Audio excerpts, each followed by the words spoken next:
This channel does not promote any violent, harmful, or illegal activities. All content provided by this channel is meant for an educational purpose only. লগ্নজিতার গান গাওয়া নিয়ে বিতর্ক আর পল্লব কীর্তনিয়ার গান গাওয়ার সুযোগ না পেয়ে বিতর্ক। ভাতার বইমেলা থেকে শিল্পীকে বাদ দেওয়াকে কেন্দ্র করে তর্কের সপ্তসুর বেজে উঠেছে। পাশে দাঁড়িয়ে রাজনীতি আবার তাল ঠুকছে। পোস্টারে ছবি আছে কিন্তু বাস্তবে তিনি নেই। তিনি পল্লব কীর্তনিয়া। 25শে ডিসেম্বর ভাতার বইমেলার অনুষ্ঠানে গান গাওয়ার কথা ছিল তার, কিন্তু পল্লবের অভিযোগ লগ্নজিতার নিগ্রহ কাণ্ডে শাসকের সমালোচনা করাতেই তার ওপর কোপ।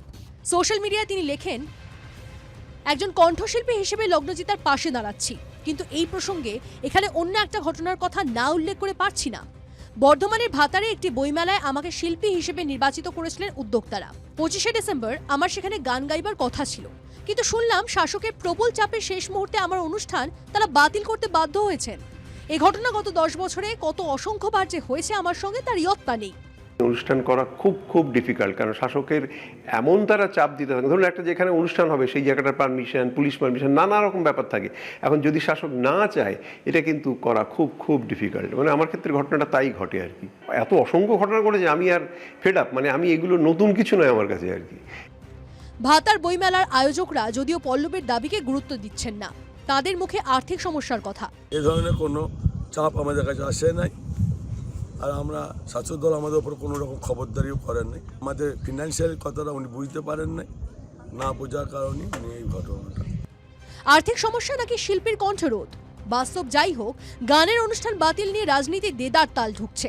কোন বুদ্ধিজীবী সুশীল সমাজ, গায়ক গায়িকা, বাজনা, সঙ্গীত, সব কবিতা, আবৃত্তি, সাহিত্য, এদেরকে আগে পরিষ্কার করতে হবে। কোনো লোকের স্বাধীনতায় হস্তক্ষেপ করার যে প্রবণতা তৃণমূলের সরকার চালু করে ফেলেছে, সে আপনি বাড়ি তৈরি করতে গেলেও তার স্বাধীনতায় হস্তক্ষেপ, গান করতে গেলেও তার স্বাধীনতায় হস্তক্ষেপ, প্রতিবাদ করতে গেলে তো জেল জরিমানা যা খুশি হয়ে যাচ্ছে। ফুটেজ একটি সংক্রামক বস্তু।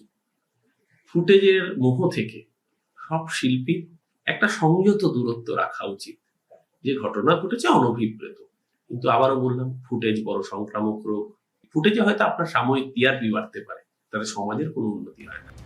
অভিনেতা দেবদূত ঘোষের দাবি, একাধিক সময় তারও এমন অভিজ্ঞতা হয়েছে।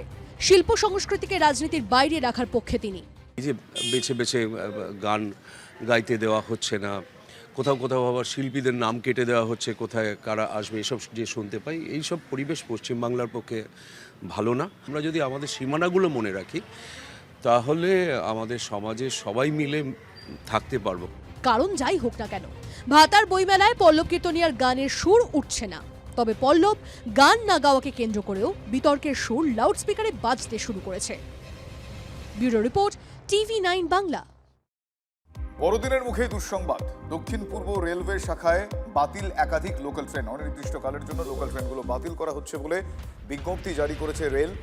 নতুন বছরের শুরু থেকে বাতিল করা হচ্ছে খড়গপুর, বেলদা, বিষ্ণুপুর, ধানবাদ মেমু। বাতিল হচ্ছে বাঁকুড়া, ময়নাপুর, খড়গপুর, ঝাড়গ্রাম ও ঝাড়গ্রাম পুরুলিয়া মেমু। যাত্রী না হওয়া সহ একাধিক কারণে বাতিল করা হচ্ছে এই লোকাল ট্রেনগুলো, এমনটা সূত্র মারফত জানা যাচ্ছে। নতুন বছরের শুরু থেকে একসঙ্গে এত সংখ্যক ট্রেন বাতিলে নিঃসন্দেহে নিত্যযাত্রীদের সমস্যা তো বাড়বেই।